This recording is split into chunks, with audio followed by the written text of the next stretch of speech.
বাংলাদেশ সেনাবাহিনীর ওপর নিষেধাজ্ঞা আরোপ করতে পারে যুক্তরাষ্ট্র। জাতিসংঘ শান্তিরক্ষা মিশন বাতিলের আশঙ্কা। নিরাপদ প্রস্থানে সেনাবাহিনীর হাতে ক্ষমতা দিতে পারেন প্রধানমন্ত্রী শেখ হাসিনা। এবং সর্বশেষ দেখবেন বাংলাদেশ রিজার্ভ চুরির পেছনে কারা। থাকছে গুরুত্বপূর্ণ প্রতিবেদন। এতক্ষণ শুনছেন সংবাদ শিরোনাম, এখন থাকছে বিস্তারিত। বিষয়টি বাংলাদেশের জন্য দুশ্চিন্তার অত্যন্ত কারণ হতে পারে। মার্কিন যুক্তরাষ্ট্রে 6 জন কংগ্রেস সদস্যকেও সেটাকে আরোপ করার সুপারিশ করেছে।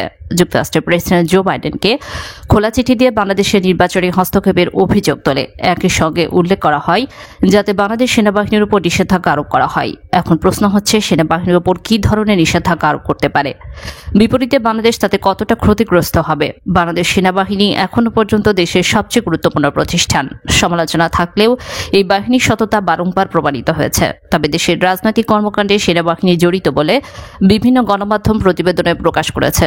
বিশেষ করে সেনাবাহিনীর গোয়েন্দা সংস্থা ডিজিএফআই বিরোধী দলকে নির্মূলের সাথে যুক্ত ছিল, যা কোনোভাবে সেনাবাহিনী কার্যক্রমে অন্তর্ভুক্ত নয়, কারণ দেশের রাজনৈতিক ক্ষেত্রে হস্তক্ষেপ করা সেনাবাহিনীর নীতিমালার পরিপন্থী। বাংলাদেশ সেনাবাহিনীর গোয়েন্দা সংস্থা সহ একাধিক প্রতিষ্ঠান এবং ব্যক্তি রাজনৈতিক ক্ষেত্রে জড়িত, বিশেষ করে বিরোধী দলকে নির্মূল করার জন্য সহযোগিতা করছে। আন্তর্জাতিক গণমাধ্যম আল জাজিরা, ডয়েচে ভেল এবং বিবিসি সহ অসংখ্য গণমাধ্যম বিষয়টি তুলে ধরা হয়। প্রকৃত অর্থে সেনাবাহিনীর অসংখ্য উচ্চপদস্থ কর্মকর্তা সরকারের সঙ্গে সুসম্পর্ক বজায় রেখে চলে, যাতে ভবিষ্যতে আরও উচ্চ পদে অবস্থান করতে সুবিধা পায়। কারণ সেনাবাহিনীর সকল উচ্চপদস্থ কর্মকর্তাকে নিয়োগ দেয় প্রতিরক্ষা দপ্তর, আর এই মন্ত্রণালয় সরাসরি নিয়ন্ত্রণ করে প্রধানমন্ত্রী শেখ হাসিনা।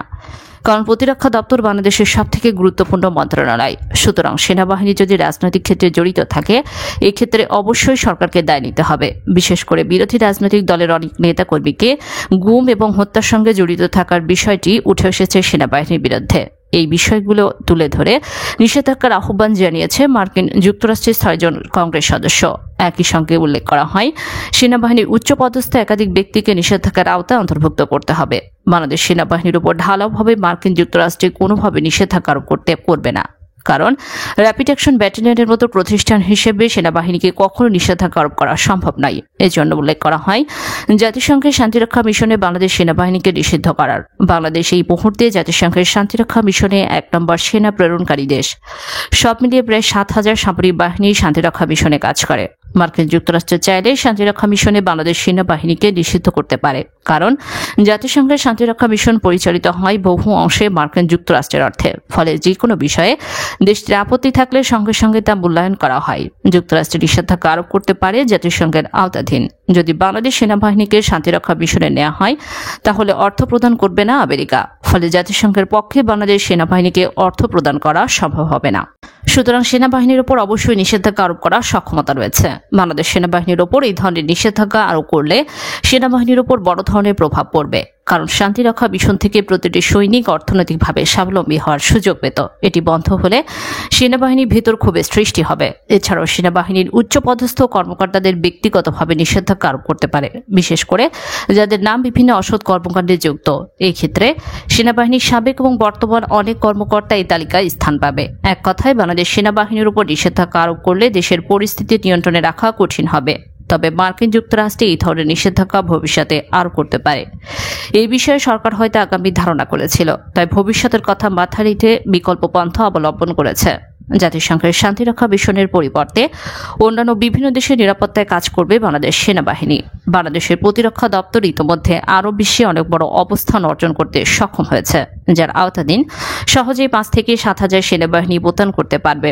জাতিসংঘের শান্তিরক্ষা মিশন থেকে যে পরিমাণে অর্থ পায়, যা দ্বিগুণ অর্থ পাওয়া সম্ভব, তারপরেও শান্তিরক্ষা মিশনে বাংলাদেশ সেনাবাহিনী যে ধরনের সুনাম পাচ্ছে, তা কোনোভাবেই অন্য দেশের নিরাপত্তায় কাজ করলে অর্জন করা সম্ভব নয়। বাংলাদেশ সেনাবাহিনীর উপর নিষেধাজ্ঞা আরোপ করলে যুক্তরাষ্ট্রের সমরাস্ত্র ক্রয় বন্ধ হবে। এছাড়া বাংলাদেশ সেনাবাহিনীর সাথে মহড়ায় অংশগ্রহণ করতে পারবে না, কারণ নিষেধাজ্ঞা প্রাপ্ত বাহিনীর সাথে মার্কিন যুক্তরাষ্ট্র কোনোভাবে নিজেদের অবস্থান ভাগাভাগি করতে পারে না। এটি যুক্তরাষ্ট্রের নীতিমালার পরিপন্থী। অথচ বাংলাদেশের সাথে মার্কিন যুক্তরাষ্ট্রের সামরিক সম্পর্ক অত্যন্ত ঘনিষ্ঠ। বাংলাদেশ সেনা, নৌ এবং বিমান বাহিনীর সঙ্গে নিয়মিত মহড়ায় অংশগ্রহণ করে যুক্তরাষ্ট্রের সামরিক বাহিনী। তাছাড়া ইন্দো প্যাসিফিক অঞ্চলে বাংলাদেশের ভৌগোলিক অবস্থান আলাদা গুরুত্ব বহন করে, তাই বাংলাদেশের সঙ্গে রাতারাতি সামরিক সম্পর্ক শূন্যের কোটায় নামিয়ে আনা অসম্ভব। বাংলাদেশ সেনাবাহিনীর ওপর তাই আশা করা যায় মার্কিন যুক্তরাষ্ট্র বড় ধরনের কোনো নিষেধাজ্ঞা আরোপ করবে না। যদিও সেনাবাহিনীর ওপর নিষেধাজ্ঞা আরোপ করে, তবে তা হবে আংশিক। যেমন সাবেক সেনাপ্রধান আজিজ আহমেদের মতো উচ্চপদস্থ কর্মকর্তাকে নিষেধাজ্ঞা আরোপ করতে পারে। এই ক্ষেত্রে সামগ্রিকভাবে বাংলাদেশের সেনাবাহিনী তেমন কোনো ক্ষতি হবে না, তবে অবশ্যই বাংলাদেশের সেনাবাহিনীর ভাবমূর্তি আন্তর্জাতিক অঙ্গনে ক্ষুণ্ণ হবে। বিষয়টি অবিলম্বে বন্ধ করা উচিত, অন্যথায় দেশের ভিতরেও সেনাবাহিনী ভাবমূর্তি নষ্ট হতে পারে। তবে পরিস্থিতি আসলে কোন দিকে যায় তা বলা কঠিন, এজন্য আরও কয়েকদিন অপেক্ষা করতে হবে। নিরাপদ প্রস্থানে সেনাবাহিনীর হাতে ক্ষমতা দিতে পারেন হাসিনা, হঠাৎ করে নতুন এক তথ্য দিয়েছেন আওয়ামী লীগের সাধারণ সম্পাদক ও সেতুমন্ত্রী ওবায়দুল কাদের। আর সেটি হলো দেশে নাকি 2007 সালে সেই 111-এর গন্ধ ছড়িয়ে পড়েছে। এই গন্ধ কেউ না পেলেও ওবায়দুল কাদের নাকি ঠিকই পেয়েছে। ওবায়দুল কাদের বলেছেন, দেশে আবার 111-এর ষড়যন্ত্রের গন্ধ পাচ্ছি। আগের মতো আবারও মিডিয়া একটি অংশ শেখ হাসিনা সরকারকে হটানোর জন্য উস্কানি দিচ্ছে। তারপর শুক্রবার একটি অনুষ্ঠানে বলেছেন, 111-এর কুশীলবদের নিয়ে বিএনপির গভীর ষড়যন্ত্র করছে।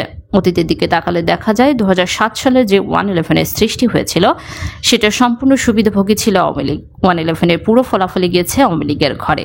আর শেখ হাসিনা ওই সময় নিজেও দাবি করেছিল যে 111-এ তাদের আন্দোলনের ফসল।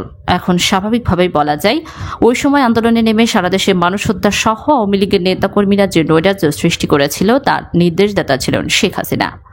আওয়ামী লীগের নৈরাজ্যের কারণে দেশে 111-এর সৃষ্টি হয়েছিল। সুতরাং বলা যায় 111-এর প্রধান কুশীলব ছিলেন শেখ হাসিনা, কারণ তার জন্যই দেশে 111 এসেছিল। প্রশ্ন হলো, ওবায়দুল কাদের হঠাৎ করে 111-এর ষড়যন্ত্রের গন্ধ পাচ্ছেন কেন? 111 ঘটাবে কে? সেনাবাহিনী কি এখন আর সেই দুঃসাহস দেখাতে পারবে? কারণ শেখ হাসিনা প্রায় সময় বলে থাকেন যে সংবিধানকে সুরক্ষা দেওয়া হয়েছে, এই ক্ষেত্রে সংবিধান লঙ্ঘন করে আর কেউ ক্ষমতা দখলের সাহস দেখাবে না। ওবায়দুল কাদেরের বক্তব্য নিয়ে এখন রাজনৈতিক বিশ্লেষণ সহ সচেতন মানুষের মনে নানা প্রশ্ন দেখা দিয়েছে। অনেকে বলছেন, ক্ষমতা থেকে নিরাপদ প্রস্থানের জন্য সরকার নিজেই সেনাবাহিনীর হাতে ক্ষমতা হস্তান্তরের সুযোগ খুঁজছে। এর আগেও একাধিকবার অ্যানালাইসিস বিডিএর প্রতিবেদনে উল্লেখ হয়েছে যে শেখ হাসিনা দুইটি পথে এগোচ্ছে। প্রথমটি হলো যে কোনো উপায়ে ক্ষমতা ধরে রাখার চেষ্টা করবে, আর যদি কোনোভাবে ক্ষমতা ধরে রাখতে পারবে না বুঝতে পারে তাহলে দ্বিতীয় পথটি অবলম্বন করবেন, আর সেটি হলো সেনাবাহিনীর হাতে ক্ষমতা দিয়ে নিরাপদে প্রস্থান করা। কিন্তু বিএনপি জামাতের হাতে শেখ হাসিনা কখনোই ক্ষমতা দিবে না, যা আওয়ামী লীগের চূড়ান্ত সিদ্ধান্ত। খোঁজ নিয়ে জানা গেছে 111 নিয়ে ওবায়দুল কাদের যেসব মন্তব্য দিয়েছেন সবই পরিকল্পিত। আওয়ামী লীগ এখন পরিস্থিতিকে গভীরভাবে পর্যবেক্ষণ করছে। যদি দেখে যে আগামী তার ক্ষমতা আসা যাবে না, তাহলে ক্ষমতা সেনাবাহিনীর হাতে দিয়ে তারা নিরাপদে প্রস্থান করবে। আর যদি দেখে যে নির্বাচনের মাধ্যমে আবারও ক্ষমতা আসা যাবে, তাহলে আর ওই দিকে এগোবে না। এজন্য ওবায়দুল কাদের এখন থেকে 111-এর সংকেত দিয়ে যাচ্ছেন। বাংলাদেশের রিজার্ভ চুরি পেছনে কারা? কেন্দ্রীয় ব্যাংকের সার্ভার হ্যাকের উদ্দেশ্যে রিজার্ভ চুরির আগে একটি ফিশিং ইমেল বার্তা পাঠিয়েছিলেন হ্যাকাররা। ওই বার্তায় সাড়া দেওয়া হয় কেন্দ্রীয় ব্যাংকের গভর্নর সচিবালয়ের তৎকালীন মহাব্যবস্থাপক AFM আসাদুজ্জামানের ব্যবহৃত কম্পিউটার ডিভাইস থেকে। চাকরির জন্য সাক্ষাৎকারে ডাক পাওয়া প্রত্যাশা জানিয়ে প্রেরক রাসেল আহলাম একটি কভার লেটার এবং একটি জীবন বৃত্তান্ত পাঠিয়েছিলেন ওই ইমেল বার্তায়। সে সময় ওই বার্তায় সাড়া দেন AFM আসাদুজ্জামান। তখন নির্ধারিত সময়সূচি অনুযায়ী তার কাজের জায়গায় থাকার কথা না। ওই ফিশিং বার্তাকে কাজে লাগিয়ে গভীর রাতে কেন্দ্রীয় ব্যাংকের সার্ভারে নিয়ন্ত্রণ নিয়ে নেয় হ্যাকাররা। পরে রিয়েল টাইম গ্রোস সেটেলমেন্টের মাধ্যমে সরিয়ে নেওয়া হয় বাংলাদেশ ব্যাংকের রিজার্ভের অর্থ। এছাড়া রিজার্ভ চুরির আগে একজন ডেপুটি গভর্নরকে অনুপস্থিত দেখিয়ে তড়িঘড়ি করে এই RTGF এর ফাইল অনুমোদনের ঘটনাটি ঘটে দপ্তর থেকে। রিজার্ভ চুরি নিয়ে সন্দেহজনক এসব সূত্রে প্রায় সব কয়টি গভর্নর সচিবালয় কেন্দ্রিক বলে জানিয়েছেন তদন্ত সংশ্লিষ্টরা। অর্থ তথ্য আত্মসাৎ করে নেওয়ার উদ্দেশ্যে কোনো মেইল বা লিঙ্ক ব্যবহারের ক্ষেত্রে ইন্টারনেট ফিশিং পরিভাষাটি ব্যবহার হয়। মূলত কোনো সংগঠন বা ব্যক্তিকে টার্গেট করে প্রতারণামূলক ইমেইল পাঠিয়ে স্পর্শকাতর তথ্য ঢুকে পড়াই হচ্ছে স্পেয়ার ফিশিং। গোয়েন্দা সূত্রে পাওয়া তথ্য অনুযায়ী রিজার্ভ চুরির ঘটনায় হ্যাকারদের বার্তা গ্রহণকারী ডিভাইসটি শনাক্তের জন্য কেন্দ্রীয় ব্যাংক থেকে জব্দ করা কম্পিউটার সহ অন্যান্য ডিভাইস ফরেনসিক পরীক্ষার জন্য হেফাজতে নিয়েছিল পুলিশের অপরাধ তদন্ত বিভাগ। পাশাপাশি অধিকতর ফরেনসিক পরীক্ষার জন্য কেন্দ্রীয় ব্যাংকের গভর্নর সচিবালয় থেকে জব্দ করা ডিভাইসের নমুনা সংগ্রহ করে নেওয়া হয় যুক্তরাষ্ট্রের ফেডারেল ব্যুরো অব ইনভেস্টিগেশনের ল্যাবে। কয়েক দফায় এসব নমুনা পরীক্ষার পর সংস্থাটি নিশ্চিত হয় যে রাসেল আহলাম নামে হ্যাকারদের পাঠানো ফিশিং মেইলটি সর্বপ্রথম ক্লিক করা হয় যে ডিভাইস থেকে, সেটি বাংলাদেশ ব্যাংকের গভর্নর সচিবালয়ের কর্মকর্তা AFM আসাদুজ্জামানের। তিনি তখন কেন্দ্রীয় ব্যাংকের গভর্নর সচিবালয়ের মহা উপস্থাপক এবং বাংলাদেশ ব্যাংকের সহকারী মুখপাত্র ছিলেন। ব্যাংকের নিজস্ব সার্ভার ব্যবহার করে তিনি ফিশিং মেলে সাড়া দেন। মেলটিতে সিভি সংযুক্ত করা হয়েছিল। সেই ফাইলটি ক্লিক করার পরে কেন্দ্রীয় ব্যাংকের সুইফট সার্ভারের নিয়ন্ত্রণ নেয় হ্যাকাররা। অবৈধ প্রধানমন্ত্রী তথ্য উপদেষ্টা সজীব অজিত জয় ব্যাংকের গোপন সুইফট কোড ব্যবহার করে বাংলাদেশ ব্যাংকের বৈদেশিক মুদ্রা রিজার্ভ ফান্ড থেকে 800 কোটি টাকা ডিজিটাল পদ্ধতিতে ডাকাতি করে 2016 সালের 4 ফেব্রুয়ারি। জয়ের নেতৃত্বে লুটেরা বাহিনী তথ্য প্রযুক্তির অপব্যবহার করে ফিলিপাইন ও শ্রীলঙ্কার ক্যাসিনোতে অর্থ পাচার করে। ফিলিপাইনে ব্লু রিবল কমিটির উদ্যোগে সিনেট পরিচালিত 82 পৃষ্ঠা তদন্ত রিপোর্টে বেরিয়ে এসেছে ভয়াবহ তথ্য। রিপোর্ট অনুযায়ী বাংলাদেশ ব্যাংকের টাকা প্রথমে নেওয়া হয় আমেরিকার 4টি ব্যাংক এবং সেই ব্যাংকগুলি থেকে $100 বিলিয়ন যায় ফিলিপাইনের ব্যাংকে। আমেরিকার যে সকল ব্যাংক থেকে বাংলাদেশের টাকা ফিলিপাইনে গিয়েছিল তার একটি হচ্ছে সিটি ব্যাংক। এই সিটি ব্যাংকে রয়েছে সজীব অজয় 4টি অ্যাকাউন্ট। আইন অনুযায়ী প্রকাশ্যে কোনো ব্যক্তির ব্যাংক অ্যাকাউন্ট নাম্বার ও সোশ্যাল সিকিউরিটি নাম্বার জনসাপেক্ষে প্রকাশ করা দণ্ডনীয় অপরাধ, তাই তথ্যের কিছু অংশ স্পষ্ট করে রাখা হলো।